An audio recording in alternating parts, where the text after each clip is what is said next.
I like as I walked in here now because I haven't seen a lot of masks because I remember last week when one person was talking, I was looking at the wrong person.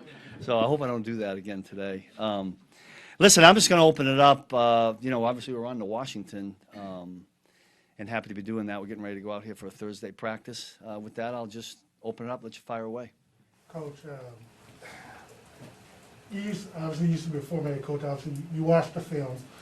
You know what they're saying about you on television, on these talk shows and stuff like that. I don't because I don't watch it, but yeah. But you're referring to your defense just as trash, so to speak, what the talk show is saying. What are you seeing, or if you were a head coach, what are opposing teams seeing on defense or on tape that they're attacking Daniel Sorensen week in and week out? And then secondly, because people would love to know, what is he doing special that's different than Juan Thornhill that's allowing him to have more snaps than Yeah. First of all, it's not about one guy. I mean, you started the question with it's an overall, we haven't been good. That's a true statement. That's reality. To focus on one person, I don't think is fair. Did Dan struggle a little bit last week? Yeah. In answer to your question about the more snaps and all that, we take, a guy has a starting position. We think he's been doing a good job with that. Sometimes when you have plays that to the eye of everybody in there look worse than other ones, nobody sees the plays that he's making when you're covering somebody and don't throw it there. That's always been the case. So I'm not going to go too deep into it, but I think Dan's had a lot of good snaps for us. One will play for us as well. We'll work through who's playing where, what we're doing package-wise. I'm not going to go deep into that because we're getting ready to play a team. I'm not going to tell everybody what we're doing. But I get your question. I don't know if I've answered your question, but that's about what I would say on that. His name has just been what's coming up on the talk show. So Yeah, I got you. But to that point, it seems as though at the line of scrimmage, the offensive line is getting more advantageous against your front seven. Why do you think that is? There's probably a lot of different reasons for it. We've had some injuries. We can't blame it on injuries, right? But we're missing one key guy. Maybe we got to change some things we call or do. We're always looking at that, and then everybody's got to do their job better. Coaches, players, and that's how you try to fix it. Kurt, you mentioned changing some things. 2 of the 3 losses have come against guys that you were with in Philadelphia, obviously Harbaugh as well as McDermott. How much is that familiarity, or is that an overrated aspect of maybe knowing what your tendencies could be as a defensive coordinator? Yeah, I mean, listen, I think if John and Sean were calling the offenses, maybe, would they be in there in the weeks, the meetings during the week and saying, probably. I mean, you could flip that and say that, Coach Reed and our offense had secrets. I mean, Leslie Frazier and Sean, they'd do, so I'm not sure. Sometimes I think that's overrated, but listen, those teams beat us for things we did or didn't do, and both those guys are good coaches. So, understanding you guys don't use the injury thing as an excuse. Just how limited have you guys been able to do to what you want to accomplish based upon some of the defensive line injuries? You get Clark back, and now Jones is dealing with some stuff. The one thing that I would say about that is what's been a little bit and this happens to anybody in this league, any unit in this league, especially when you start out that way. When you can't get a number of games back to back where you've got units intact, the continuity is hard because there is a lot of that. I mean, units function in this game that we're in. Units have to function as a unit. And there's all kinds of feels and natural feels. And when you've played with somebody for a period of snaps, that happens. It's been a little bit tough for us that way. Yeah. Is it hard to get pressure in today's league with so many good quarterbacks? How do you find ways to get pressure on the quarterback? Yeah, I agree with that statement. And there's teams that they make it even tougher with the RPO and play action and those kinds of things. But, there's been moments there where we've flushed the quarterback out. Like last week, we flushed him out with some pressure, but he makes play. So you're still getting the pressure, but you didn't get something downfield. So it works both ways. We need a lot better at both or everything. So that's what we're trying to do this week. Steve, do you feel comfortable with the balance of guys holding each other accountable versus guys trying to keep the peace, and, I mean, if we have no feel for the locker room. Yeah, I'm not, listen, that's probably a better question for the player leadership than me. I mean, I'm around the guys when we're out on the field and practice, and I think you're probably pointing towards something that's not what I'm in the middle of. I mean, I think our coaches do a great job of keeping players accountable. I think the players are great about accepting or embracing that. Short of that, I'm not really sure with the other guys. Is it a concern of the coordinator ever, though, when things aren't going the way you want them to, that you've got, whatever you want to call it, morale, the sense of...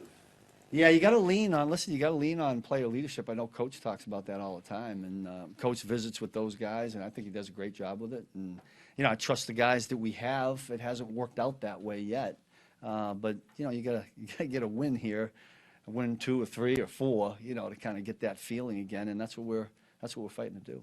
Steve, what was your early assessment of Willie Gay? He seemed to play more in the second half. Just what did he provide, and maybe what's next? Yeah, I mean, listen, what we all see. I mean, Willie can run, and he's passionate. And he hits big, and he hits, and all those things. We're trying to get that in there more and more. But you were talking about a guy that was away from it for a month.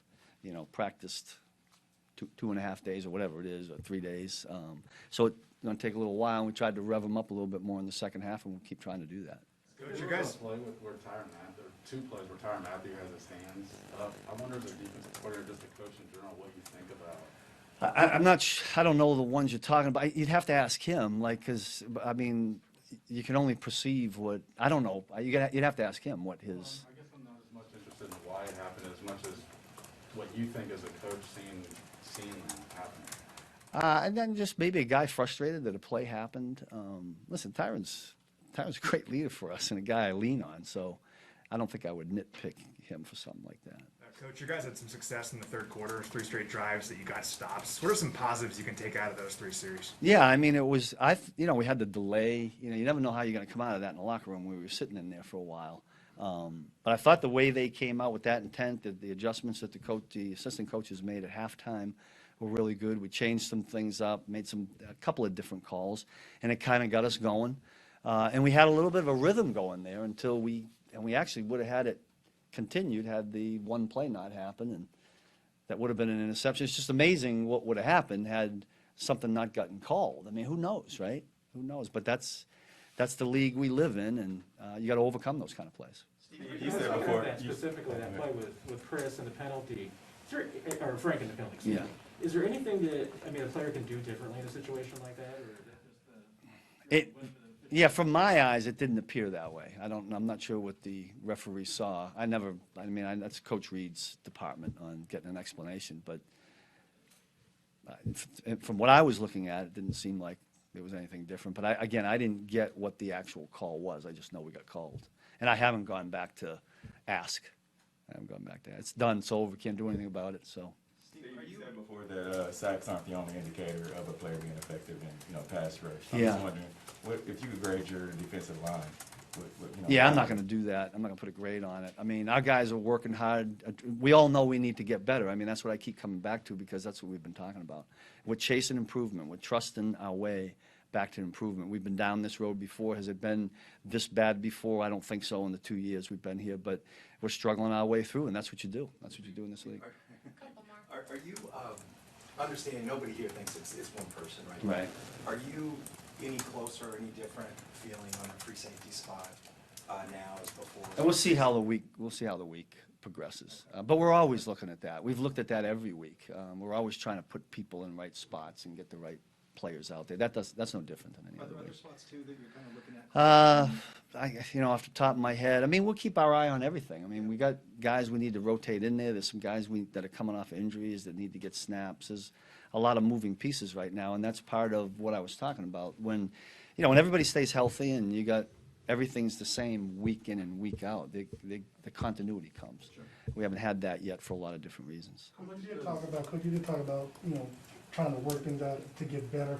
One of the things that I know we've talked about week in, week out is the tackling, the missed tackling. Yeah. I know you can only work on, tackling once a week. What do you do? Because I know obviously there were some obvious missed tackles in Sunday's game when you go back and look at the film.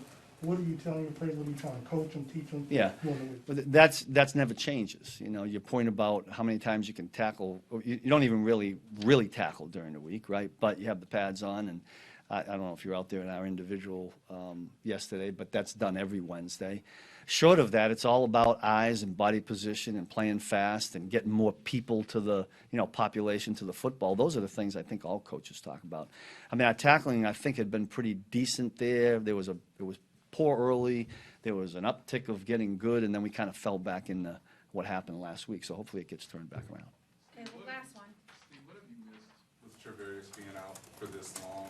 Yeah. Listen, I mean, we value. I think every defense values corners, and we value Travarius a lot. And we haven't had him, and he's a guy that we've relied on for an extended period of time here. He's been out there. I don't know how many games he's missed, maybe a couple last year or the year before, but he makes a difference. But the guys that are behind him now got to step up and go. That's what we have. That's what thought that Rashad Fenton made a heck of a play on that interception. Unfortunately, it doesn't go for one, but we got to get all those guys out there.